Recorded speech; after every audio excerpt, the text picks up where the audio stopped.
Digital বাংলাদেশে digital চোর সজীব ওয়াজেদ জয়।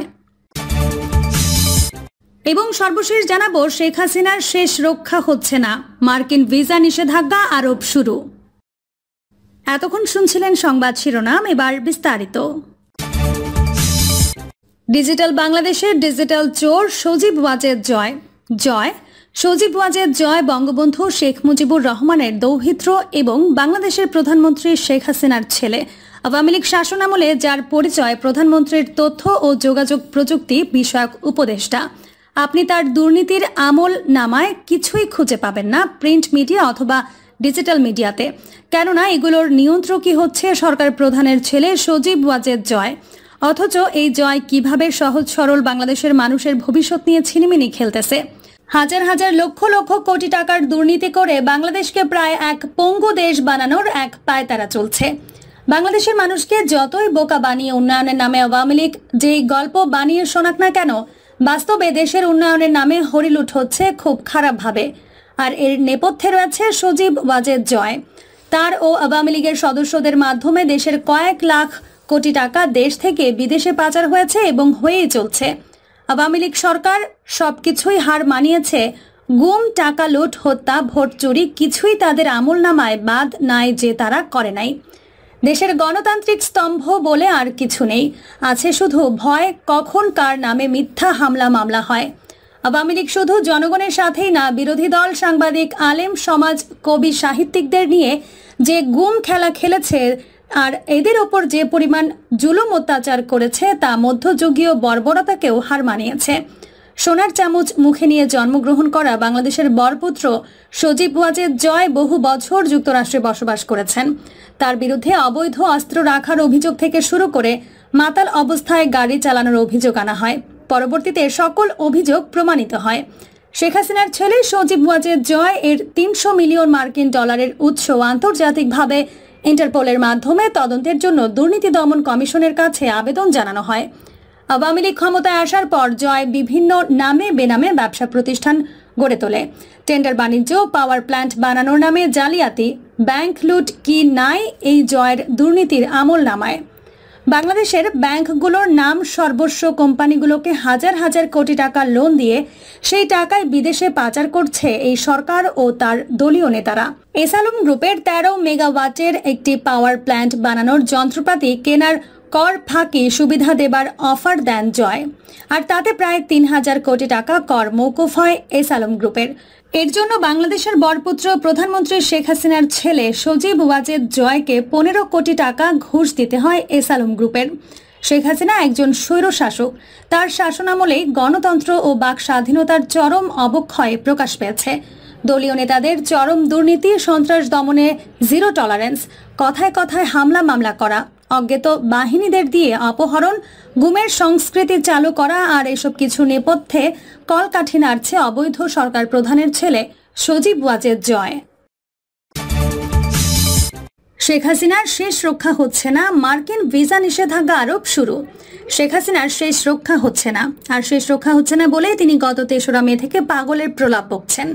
নৈশ ভোট করে আর পার পাওয়া যাবে না, আর পার পাওয়া যাবে না বলে শেষ সময় বুঝতে পেরে শেখ হাসিনা দেশে ফিরে টানা আবোল তাবোল বকছেন।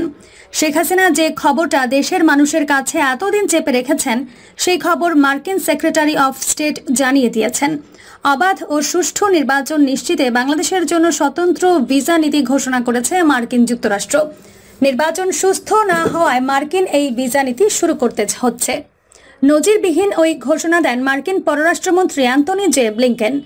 এক টুইট বার্তায় ব্লিংকেন বলেন, অবাধ সুষ্ঠু নির্বাচন নিশ্চিতে আমরা যে একটি নতুন ভিসা নীতি ঘোষণা করেছি তা বাস্তবে রূপান্তরিত করতে যাচ্ছি বাংলাদেশ সরকারের উপর। এই নীতির অধীনে যারা বাংলাদেশের গণতান্ত্রিক নির্বাচন প্রক্রিয়াকে দুর্বল বা বাধা প্রদানের জন্য দায়ী ব্যক্তি এবং তাদের পরিবারের সদস্যদের ভিসার উপর বিধিনিষেধ আরোপিত হবে।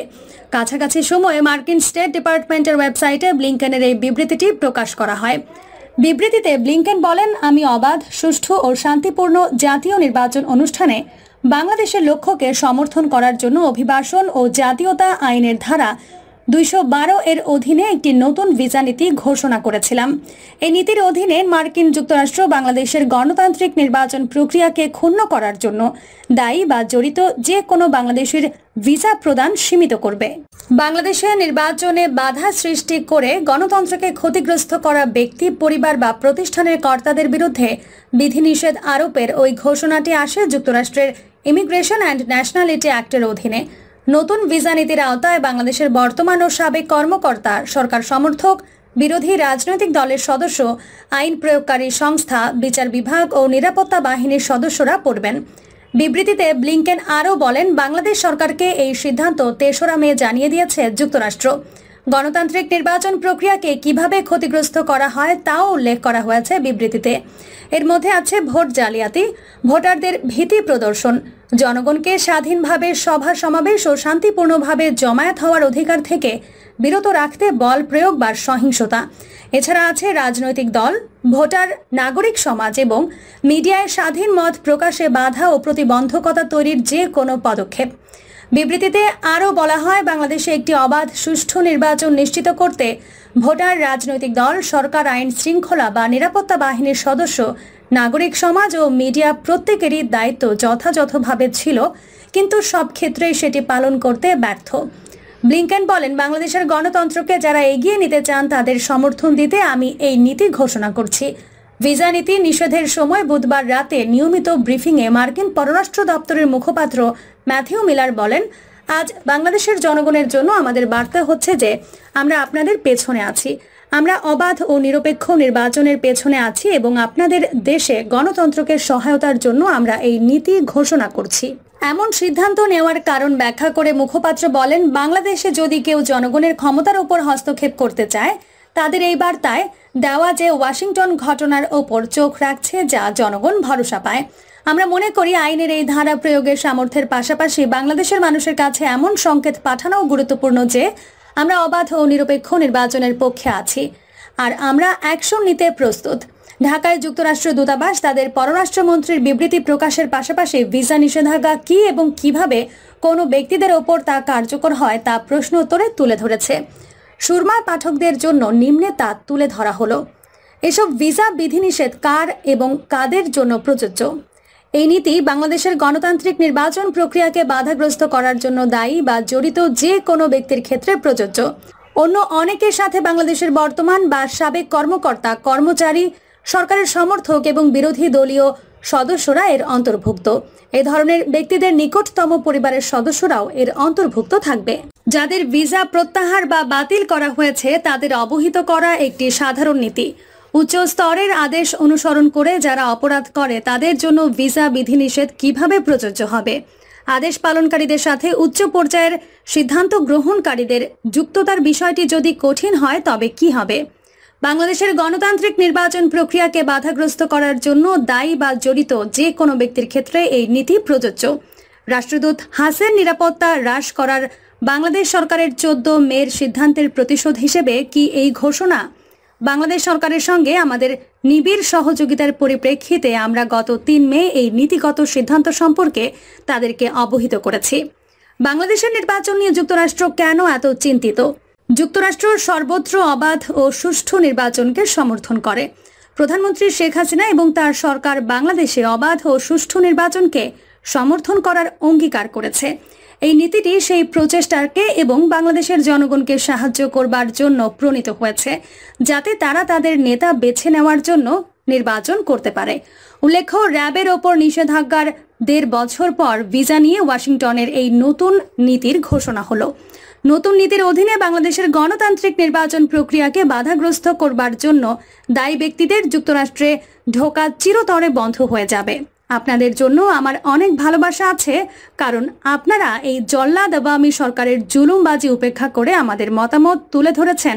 এই জন্য আপনাদের সাধুবাদ প্রাপ্য। অর্থ বছরের শেষ মাস। এই মাসেই সরকারকে উন্নয়ন ব্যয়ের বড় একটা অংশ বিল পরিশোধ করতে হয়, কিন্তু সরকারের কাছে পর্যাপ্ত টাকা নেই। তাই ব্যাংক থেকে ধার করতে হচ্ছে বিপুল পরিমাণ অর্থ। শুধু চলতি জুনেই ব্যাংক খাত থেকে প্রায় 62,000 কোটি টাকা ঋণ নিতে চাইছে সরকার। এর অংশ হিসেবে গতকাল ট্রেজারি বিলের মাধ্যমে প্রায় 8,000 কোটি টাকার ঋণ নেওয়া হয়েছে। আরও ৬,০০০ কোটি টাকা ট্রেজারি বন্ডের নিলাম অনুষ্ঠিত হওয়ার কথা রয়েছে আগামীকাল। প্রিয় দর্শক, এই ছিল এখনকার সর্বশেষ সংবাদ। আপডেট সব সংবাদ পেতে চ্যানেলটি সাবস্ক্রাইব করে বেল আইকনটি ক্লিক করে রাখুন।